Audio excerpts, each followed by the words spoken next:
Bonjour, alors nous allons faire notre premier tableau d'amortissement linéaire. Vous allez voir, c'est très simple. Donc vous êtes sur la feuille que je vous ai envoyée par mail et que j'avais également mise dans le e-manuel, dans le chapitre 14 sur la partie réaliser des plans d'amortissement. Donc aujourd'hui, nous allons amortir un matériel dont je ne vous donne pas la référence, on s'en fiche un peu. C'est un matériel qui a coûté 5 000 €. Donc je vais mettre mes 5 000 € ici, en hors taxe, qui a donc une TVA de 20%, donc elle sera égale à 5 000 € multiplié par 0,20, c'est-à-dire 1 000 €, ce qui fera un coût d'acquisition TTC de 5 000 plus 1 000, pardon, jusqu'à maintenant, aucune difficulté.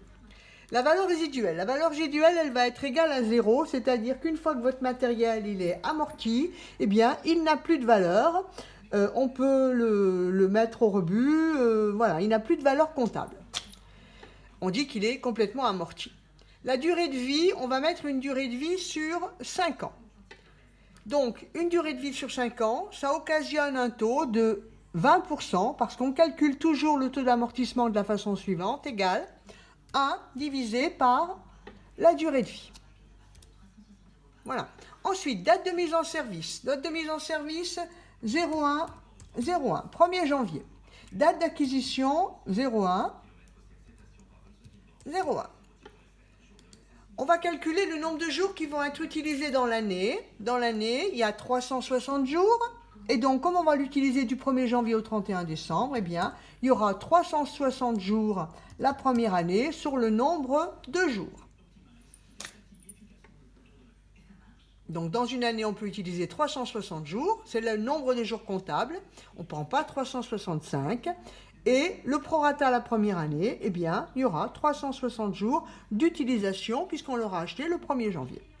La base amortissable, elle est toujours égale à la valeur d'acquisition, donc 5000, moins la valeur résiduelle. Ici, il n'y a pas de valeur résiduelle, donc notre base amortissable, elle est égale à 5000 et on va donc la reporter. Donc 5000 en N, et puis elle sera la même les 5 années, N, N plus 1, N plus 2, N plus 3, N plus 4. Voilà, ici il n'y a pas d'année N plus 5, on peut éventuellement effacer la ligne. Bien, alors ensuite les annuités. Les annuités très simples, on va reprendre la base d'amortissement et on va la multiplier par le taux ou la diviser par 5. Diviser par 5. On va donc avoir une annuité de 1 000 € et chaque année, on aura une annuité de 1 000 €. C'est-à-dire que chaque année, notre matériel nous coûtera 1 000 €. On l'aura acquis 5 000, mais il coûtera 1 000 € chaque année et chaque année, il perdra 1 000 € de sa valeur. On va donc calculer le cumul des annuités, pas de difficulté. Donc ce sera ici 1000 plus rien, puisqu'il n'y a pas d'autres annuités avant. Et la valeur nette comptable, eh bien ce sera la valeur d'acquisition, 5000, toujours, moins le cumul des annuités. Donc, à la fin de la première année, comme vous le voyez, la valeur nette du bien est de 4000. L'année d'après, le cumul il va être égal à l'annuité de l'année N plus 1 plus l'annuité précédente. Donc là, on va faire des cumuls comme on a l'habitude de les faire.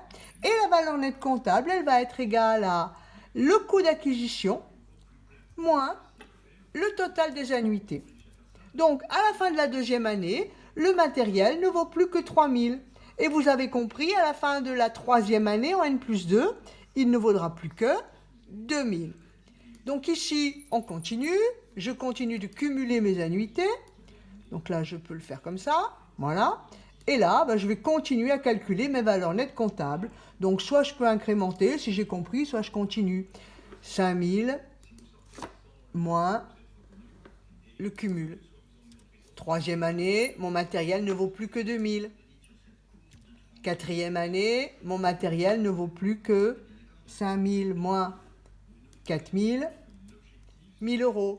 Et enfin, la dernière année, mon matériel ne vaut plus que 5000 moins les 5000 qui auront été amortis. Et la dernière année, mon matériel, il vaut 0. Il est complètement amorti.